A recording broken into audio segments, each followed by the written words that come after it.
इस वीडियो में मैं आपको एसएससी सीजीएल 2019 का जो टियर 2 एग्ज़ाम होने वाला है जून में, उसके बारे में मैं आपको कुछ बताना चाहता हूँ कि आपको मैथ और इंग्लिश को कैसे प्रिपेयर करना है, कैसे आप पढ़ोगे, कैसे आपको अप्रोच रखना चाहिए ताकि आपका जो स्कोर है वो मैक्सिमाइज़ हो सके। जितना ज़्यादा से ज़्यादा आप स्कोर ला पाओ वो हमारा टारगेट रहेगा। तो सबसे पहले वीडियो स्टार्ट करने से पहले मैं आपको बताना चाहता हूँ, जो मेरा अलग सा एक चैनल था जिसका नाम था इंग्लिश तैयारी, तो मैंने उसका नाम चेंज कर दिया है। उसका नाम अभी है यूटॉप एजुकेशन। ठीक है, यूट्यूब नहीं है, यूटॉप एजुकेशन है। अब दो चैनल है। ये चैनल दी चॉप फाइटर में टोटली गाइडेंस और स्ट्रैटेजी रिलेटेड हमेशा वीडियो में अपलोड करता रहूँगा। और वो जो चैनल है उसमें ये सब कुछ नहीं है, उसमें टोटली पढ़ाई होगा। मैथ, इंग्लिश, रीजनिंग, जीके, हर चारों सब्जेक्ट उस चैनल में टोटली पढ़ाई का रिलेटेड स्टडी मटेरियल होगा। वहाँ पे और कुछ नहीं होगा। इस चैनल पे टोटली गाइडेंस और जो भी मेरे को इन्फॉर्म करना हो सब चीज़ मैं इस चैनल पे करूँगा। ठीक है, तो दो चैनल मैंने सेपरेट कर दिया है टोटली। तो उसको अगर आपको पता नहीं है तो उसका चैनल को सब्सक्राइब कर लेना। उसका लिंक जो है उसका वीडियो के नीचे, इस वीडियो के नीचे डिस्क्रिप्शन में आपको मिल जाएगा। तो चलो वीडियो स्टार्ट करते हैं। तो दोस्तों, मैंने स्ट्रैटेजी शेयर किया था टियर 1 के लिए कैसे प्रिपेयर करते हैं, बुक्स वगैरह हर चीज़ मैंने बताया हुआ था, मॉक टेस्ट से लेके हर चीज़ मैंने बताया था। तो आई होप आप लोगों में से कुछ लोग फॉलो किए होंगे। तो अगर आपने फॉलो किया है उस वे में, अगर आपने पढ़ा हुआ है, तो आपका एग्ज़ाम कैसे गया, टियर 1 एग्ज़ाम अभी जो रिसेंटली ख़त्म हुआ है, आप वीडियो के नीचे कमेंट सेक्शन में बताना मेरे को ज़रूर। ठीक है, आपका कैसे अटैम्प्ट रहा है, कितना एक्यूरेसी रहा है, और जो भी मैंने स्ट्रैटेजी आपको शेयर किया है वो कितना आपको हेल्पफुल हुआ है, वो चीज़ मेरे को फीडबैक में चाहिए। आपको कमेंट सेक्शन में उस चीज़ के बारे में मेरे को बताना है। तो अब बात करते हैं हम टियर 2 के बारे में। टियर 2 में दोस्तों क्या होता है कि मैथ और इंग्लिश है, और उसके साथ साथ पेपर 3 और पेपर 4 है। तो पेपर 3 4 के बारे में मेरे को उतना आइडिया नहीं है, मैं उसके बारे में उतना नहीं बताऊंगा। तो चैनल्स हैं आपको उस चीज़ के बारे में बता देंगे। जो लोग भी उस पेपर के लिए पढ़ रहे हो, आपको उनका वीडियो मिल जाएगा। ठीक है, देखो पेपर 4 में बता देता हूँ, जो अकाउंट्स वाला पेपर है उसमें कुछ एक्स्ट्रा नहीं है दोस्तों। उसका बुक्स मिलता है, आप खरीद लो अमेजन से या फ्लिपकार्ट से, उसका कोई भी बुक्स है, उस बुक को पढ़ लो, बस आपका वो पेपर निकल जाएगा। उस पेपर के क्वेश्चन डिफ़िकल्ट नहीं आते। अगर आपको बेसिक्स पता है ना, अकाउंट्स के और इकोनॉमिक्स के बेसिक्स पता है, आप क्वेश्चन सारे अटेम्प्ट कर लोगे। वो उस टाइप के क्वेश्चन होते हैं, कुछ भी डिफ़िकल्ट नहीं होता है उस क्वेश्चन में। ठीक है, तो अगर आपका इंटरेस्ट है एओ पोस्ट के लिए, तो आप वो बुक को परचेज कर लेना और उसको पढ़ाई स्टार्ट कर देना उस पेपर के लिए। मैं कॉमन वाला जो मैथ और इंग्लिश है उस चीज़ के बारे में बताऊंगा, जो चीज़ के बारे में मेरे को अच्छे से आइडिया है। मैंने कभी पेपर 4 वगैरह नहीं दिया है, तो मेरे को उस चीज़ के बारे में कोई आइडिया नहीं है। पेपर 1 और 2 के बारे में मैं बताऊंगा। ठीक है, तो सबसे पहले हम स्टार्ट करेंगे मैथ से, उसके बाद हम इंग्लिश के बारे में देखेंगे इसी वीडियो में। टोटली एंड तक देखना, और जो भी स्ट्रैटेजी मैं बता रहा हूँ ना, उसको ध्यान से सुनो और अच्छे से इसको फॉलो करना। क्योंकि चैलेंज ये नहीं है कि आप पढ़ पा रहे हो, चैलेंज ये है कि आप उस चीज़ को कितना लंबे समय तक फॉलो कर रहे हो। अंत तक फॉलो करना वो चैलेंज है। इस चीज़ को सब लोग नहीं कर पाते हैं। तो जो अंत तक फॉलो कर जाता है, उनका डेफिनेटली रिजल्ट उस हिसाब से अच्छा हो ही जाता है। ठीक है, तो मैथ का क्या करना है, देखो अभी तक आपने टियर 1 के लिए जो भी पढ़ा है वही सेम सिलेबस है टियर 2 के लिए, कुछ एक्स्ट्रा नहीं है। इसका मतलब क्या है कि आपने टियर 2 के लिए ऑलरेडी पढ़ चुके हो, आपको कुछ नया नहीं करना है।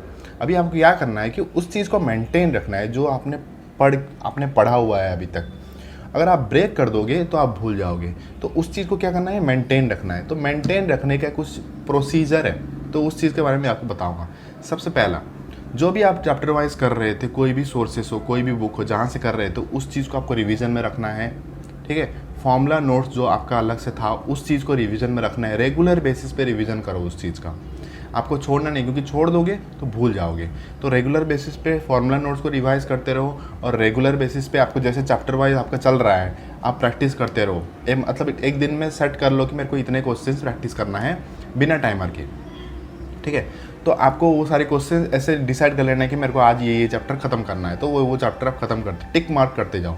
एक लिख लो, एक सीट में क्या करना है कि पूरा चैप्टर्स के नाम लिख लो, एरिथमेटिक और एडवांस। मैं ऐसे करता था। क्या करना है कि सामने आपको क्या करना है, जो चैप्टर आप खत्म कर दिए प्रैक्टिस, उसको टिक करते जाओ।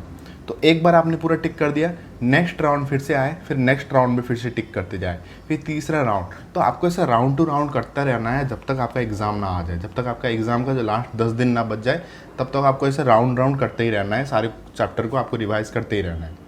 ये पहला स्टेप है, इसको आपको रखना है। फॉर्मूला नोटबुक के बारे में मैंने बता दिया, उसको आपको रिविज़न में रखना है।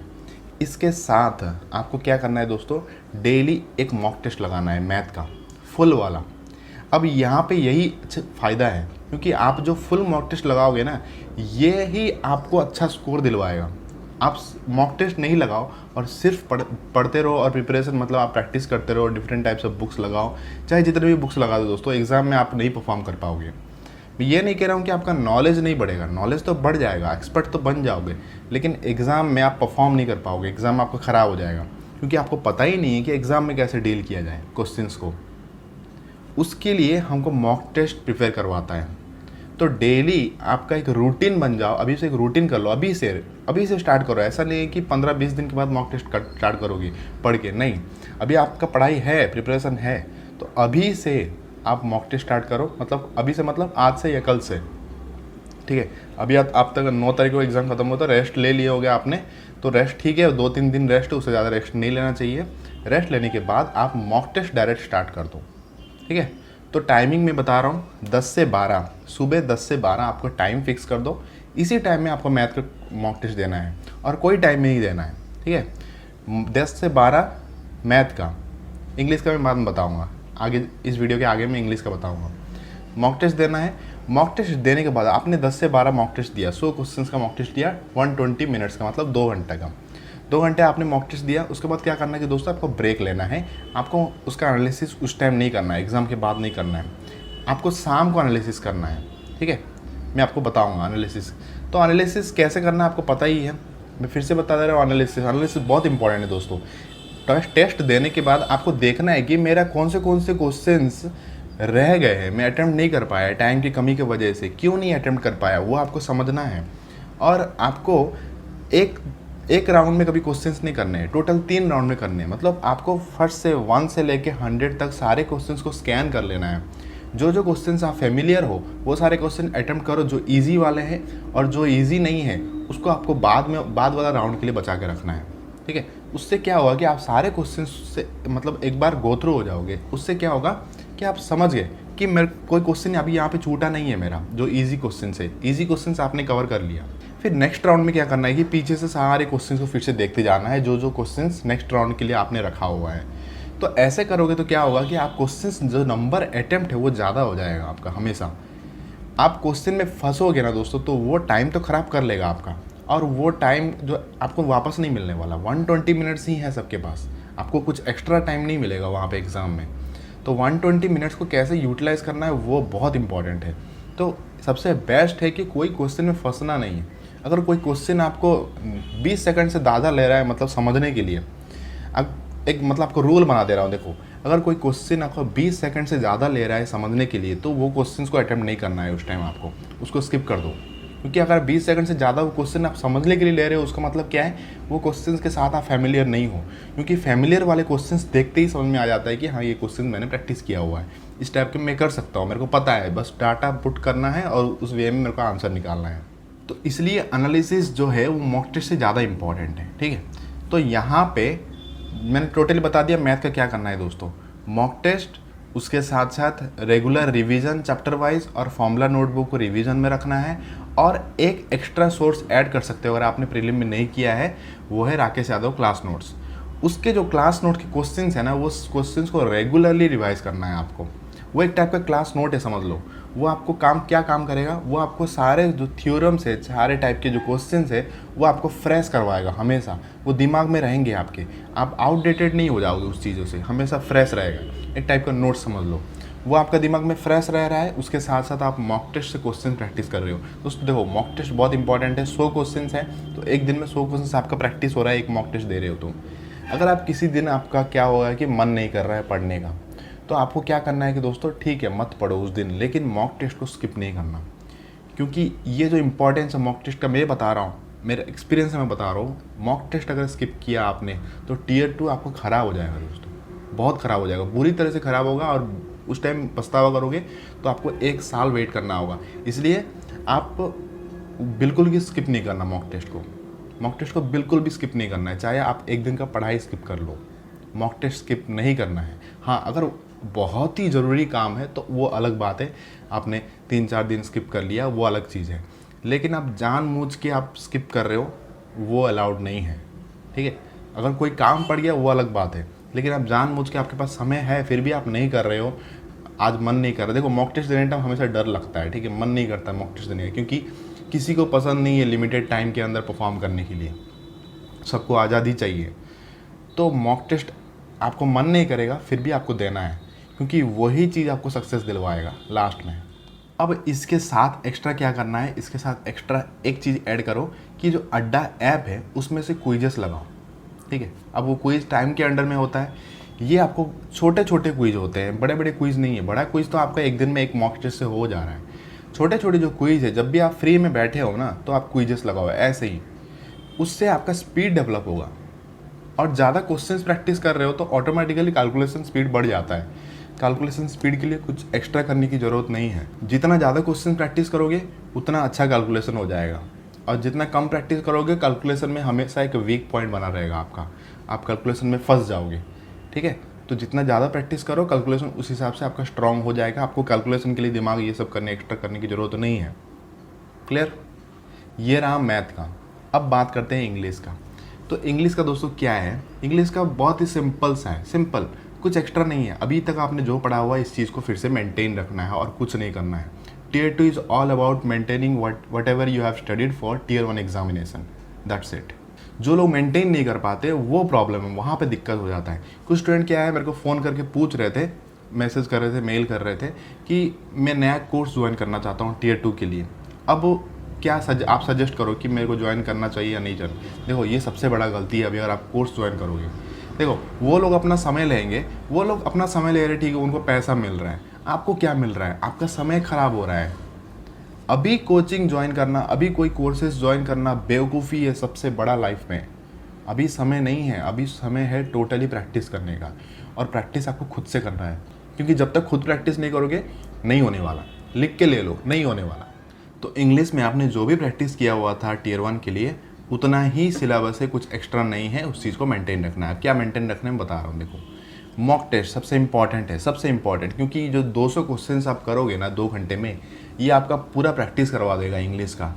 सोच लो कि आप डेली बेसिस में इंग्लिश प्रैक्टिस कर रहे हो, पूरा इंग्लिश, कंप्लीट इंग्लिश। 200 क्वेश्चन, देखो प्रीलिम में 25 थे, वही 25 क्वेश्चन जो अभी ज़्यादा क्वेश्चन आएगा मेंस में, जो कि 200 क्वेश्चन है। आप एक मॉक टेस्ट लगाए ना दोस्तों तो आपका पूरा इंग्लिश प्रैक्टिस हो रहा है उस चीज़ से।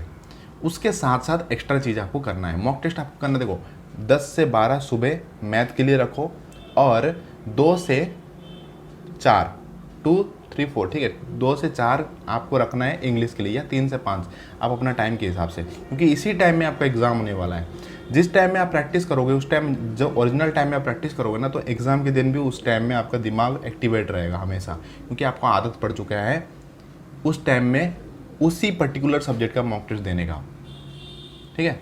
तो 10 से 12 देखो टाइम फिक्स करो, 10 से 12 लिख के रख लो, 10 से 12 मैथ और 2 से 4 इंग्लिश या 3 से 5 इंग्लिश। बीच में गैप लेना और कुछ पढ़ाई कर लो, ठीक है। मॉक मतलब क्विज दे दो, या जो रिवीजन कर रहे हो उस रिवीजन को रखो कंटिन्यू। दोनों एग्ज़ाम ख़त्म होने के बाद आपको शाम में दोनों एग्ज़ाम का मॉक एनालिसिस करना है, बैठ के कंप्लीट एनालिसिस करना है। मैथ का एनालिसिस मतलब क्या है, सारे 100 क्वेश्चंस आपको फिर से देखने हैं। इंग्लिश का एनालिसिस क्या है कि आपको कैटेगरी वाइज देखना है कि आपको किस में, कौन सा सेक्शन में कितना स्कोर बन रहा है। जैसे ग्रामर में, ग्रामर के अंडर जो आता है, common error, sentence improvement, fill in the blanks, ये सब आप ग्रामर के अंडर में रखो। एक्टिव, पैसिव, डायरेक्ट, इनडायरेक्ट, ये सब आप ग्रामर के अंडर में रखोगे। इसमें देखना टोटल कितना क्वेश्चन है और उसमें से कितना आपका बन रहा है, आप थोड़ा देख लेना उसमें से, ठीक है। और रीडिंग पोर्शन जैसे क्लोज टेस्ट, पैसेज और PQRS, ये रीडिंग सेक्शन है, इसमें कितना स्कोर बन रहा है उसको अलग से देखना। और vocab section, word word substitution, idioms and phrases, antonyms, synonyms, spelling, ये वोकैब सेक्शन है, इसमें कितना बन रहा है देख लेना। बस आपको कैटेगरी वाइज देखना है, यहाँ से आइडिया हो जाएगा कि कौन सा सेक्शन में मेरा प्रॉब्लम हो रहा है। जो सेक्शन में प्रॉब्लम हो रहा है उस सेक्शन पे फोकस करो ज़्यादा। उसका मतलब ये नहीं कि बाकी सेक्शन को छोड़ दोगे, नहीं, बाकी सेक्शन को जैसा कि वैसे आपको कंटिन्यू रखना है, लेकिन ज़्यादा फोकस किस सेक्शन पे करना है, जिस सेक्शन में कम बन रहा है स्कोर। क्लियर? तो मॉक टेस्ट के ऊपर मैं ज़्यादा इसलिए फोकस कर रहा हूँ क्योंकि मॉक टेस्ट बहुत ज़्यादा इंपॉर्टेंट है, क्योंकि मॉक टेस्ट जो स्किप कर दिया उसका एग्ज़ाम डेफिनेटली ख़राब होने वाला है, चाहे वो जितना भी प्रैक्टिस कर ले, उसका एग्ज़ाम ख़राब हो जाएगा, क्योंकि उस दिन वो परफॉर्म नहीं कर पाएगा, उस दिन वो नर्वस हो जाएगा, उस दिन टाइम मैनेजमेंट बिल्कुल भी नहीं होगा उससे, और कुछ बोल नहीं सकते हो, मतलब ख़राब हो ही जाएगा उसका एग्ज़ाम। मैंने देखा हुआ है लिटरली, जो मॉक टेस्ट फोकस नहीं करता उसका एग्ज़ाम ख़राब हो जाता है। तो मॉक टेस्ट मंत्र है एग्ज़ाम क्लियर करने का, अच्छा स्कोर करने का। उसके साथ साथ एक्स्ट्रा जो पढ़ाई करते हो ये उसको ऐड करेगा। लेकिन सिर्फ वो पढ़ाई करोगे और मॉक टेस्ट छोड़ दोगे तो उससे कुछ नहीं होने वाला है। इंग्लिश के लिए मॉक टेस्ट सबसे इम्पॉर्टेंट। उसके साथ आपको क्या करना है कि डेली ग्रामर चैप्टर्स आपको रिवाइज करना है, ठीक है।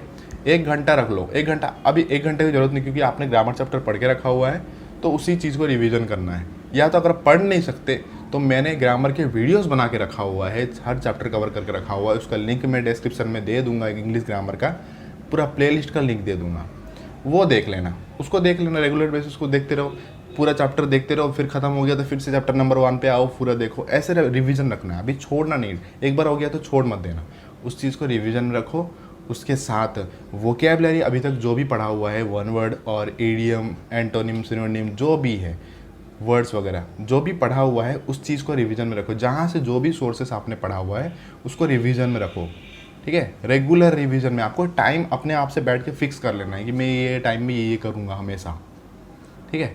तभी देखो ये चीज़ जो है ना दोस्तों, यही मेंटेन करना होता है और यही मुश्किल काम है। हर चीज़ हर समय पे करना, ये सब नहीं कर पाते हैं, बहुत कम लोग करते हैं। और जो लोग करते हैं वही लोग सिलेक्शन ले लेते हैं। और जो लोग नहीं समझ पाते इन चीज़ों को, उनको लगता है कि सिर्फ पढ़ लेने से सिलेक्शन हो जाएगा। वो ज़माना नहीं है दोस्तों, पहले ज़माने में ऐसा होता था, अभी नहीं है। अभी इतना कंपटीशन टफ हो गया है, इतने लोग अच्छे से पढ़ाई कर रहे हैं कि अगर उनको बीट करना है तो आपको कुछ हट के करना होगा उनसे। हट के मतलब क्या है, कुछ एक्स्ट्रा सोर्स करने की ज़रूरत नहीं है। एफिशिएंटली काम करो, जो भी कर रहा है एफिशिएंटली, आपका एफिशिएंट होना चाहिए। एफिशिएंट समझ में आ रहा है ना?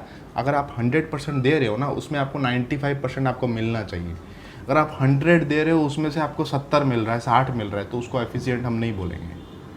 तो इस चीज़ को आप ध्यान में रखो। और यही चैलेंजिंग है कि आपको मेंटेन रखना है हर चीज़ को एग्ज़ाम तक। एग्ज़ाम होने के बाद छोड़ दो, लेकिन एग्ज़ाम तक मेंटेन रखना बहुत ज़रूरी है चीज़ों को। तो वोकैबुलरी आपको डेली बेसिस पे रिवाइज करना है। जहाँ भी जो भी सोर्सेस आप पढ़ रहे थे प्रीलिम के लिए, वही मेंस के लिए पढ़ना है, कुछ एक्स्ट्रा नहीं है। ग्रामर हर चैप्टर को रिवीजन में रखना है। उसके साथ साथ जो किरण का जो चैप्टर वाइज बुक है, ये बाइबल है एसएससी के लिए, समझ लो। क्योंकि प्रीलिम में यही चीज़ आपको हेल्प किया होगा अगर आपने अच्छे से किया है। अगर आपने किरण को अच्छे से किया होगा तो प्रीलिम में आपको दिक्कत नहीं आया होगा। जिन्होंने किरण को प्रैक्टिस नहीं किया था ना, उनको प्रीलिम में दिक्कत आया होगा, डेफिनेटली दिक्कत आया होगा।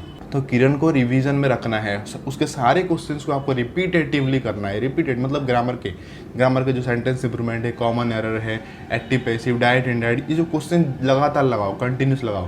क्योंकि एक्टिव पैसिव, डायरेक्ट इनडायरेक्ट दोस्तों बहुत ही ईजी है और एग्ज़ाम में ज़्यादा मात्रा में क्वेश्चन आता है टीयर 2 में। तो वो फुल के फुल आपको आना चाहिए। वो फुल के फुल लाना पॉसिबल भी है, बहुत ईजी है। और उसके क्वेश्चंस जल्दी समझ में आ जाते हैं और उसका आंसर लगाना भी बहुत इजी है। अगर आपको फंडा पता है तो कैसे करना चाहिए, तो उस पर भी मैंने वीडियो बना कर रखा हुआ है। यूट्यूब एजुकेशन जो यूट्यूब चैनल है उसमें मैंने बना कर रखा हुआ है, देख लेना, ठीक है। समझ में आ जाएगा कि क्वेश्चंस को कैसे सॉल्व करते हैं, डायरेक्ट इनडायरेक्ट के और एक्टिव पैसिव के। तो किरण वाले देखो, फिर से रिवाइज कर दे रहा हूँ। इंग्लिश का किरण को आपको रिपीट रखना है और वोकैबुलरी रिपीट रखना है। ग्रामर चैप्टर को रेगुलर बेसिस पे रिपीट रखना है। उसके साथ साथ मॉक टेस्ट लगाना है, फुल मॉक, एक दिन में एक। अड्डा के क्विज करने की ज़रूरत नहीं इंग्लिश के लिए। इंग्लिश का एक फुल मॉक बहुत होता है प्रैक्टिस का। ये इंग्लिश का है। मैथ का मैं फिर से बता दे रहा हूँ। एक आप राकेश यादव क्लास नोट अगर आपने नहीं किया हुआ है तो उसको रिवीजन में रखो, अगर किया है तो फिर भी उसको रिवीजन में रखो। उससे आपका कंसेप्ट वगैरह सब कुछ फ्रेश होता रहेगा। उसके साथ अड्डा का एक क्विज, मतलब आपको रेगुलर बेसिस पे क्विजेस यूज आप लगाओ, छोटे छोटे क्विजेस, ठीक है। 10 क्वेश्चन, 15 क्वेश्चन, 20 क्वेश्चन। इससे क्या होगा कि आपका स्पीड डेवलप होगा। उसके साथ साथ डेली एक मॉक, मैथ का फुल मॉक और उसका एनालिसिस। और उसके साथ एक्स्ट्रा क्या करना है दोस्तों, चैप्टर वाइज जो भी कर रहे थे आप, जो भी सोर्सेस जहाँ से भी जो भी बुक कर रहे थे, उसको आपको रिवीजन में रखना है। टोटली क्वेश्चंस को आपको प्रैक्टिस में रखना है। इतना अगर आप करते रहोगे ना मैथ और इंग्लिश के लिए, तो मैं लिख के दे सकता हूँ आपका इतना अच्छा स्कोर आ जाएगा टीयर 2 में। फिर आप मेरे को बताना कि आपका ये फॉलो करके, ये एग्ज़ाम मतलब जो स्ट्रैटेजी मैंने अभी आपको बताया, ये स्ट्रैटेजी फॉलो करके आपका कितना ज़्यादा हेल्प हुआ है वहाँ पे। आपको टीयर 2 के बाद में वो चीज़ बताना है। तो अभी आप टोटली लिख के रख लो, जो भी चीज़ मैंने बताया हुआ अच्छे से नोट कर लो। इस चीज़ को आप फॉलो करो, अच्छे से फॉलो करो, ठीक है। अगर आपके पास कुछ बेस्ट मेथड है तो उसको फॉलो करो, अगर नहीं है तो इस चीज़ को फॉलो करो। ये डेफिनेटली आपको हेल्प करेगा। इससे अच्छा नहीं हो सकता, लिटरली मैं बता रहा हूँ, इससे अच्छा मेथड आपको नहीं हो सकता टीयर 2 के लिए और कुछ। तो इस चीज़ को फॉलो करिए, ये चीज़ फॉलो करना ही मुश्किल है, तो फॉलो करो, डेफिनेटली इसका रिजल्ट आपको मिलेगा। अगले वीडियो में मैं टीयर 3 के बारे में बताऊंगा, जल्दी से बता दूंगा उसका टीयर 3 में आपको करना क्या है, ऐसे लेटर के लिए आपको कैसे प्रिपेयर करना है वो मैं आपको बता दूंगा। Thank you for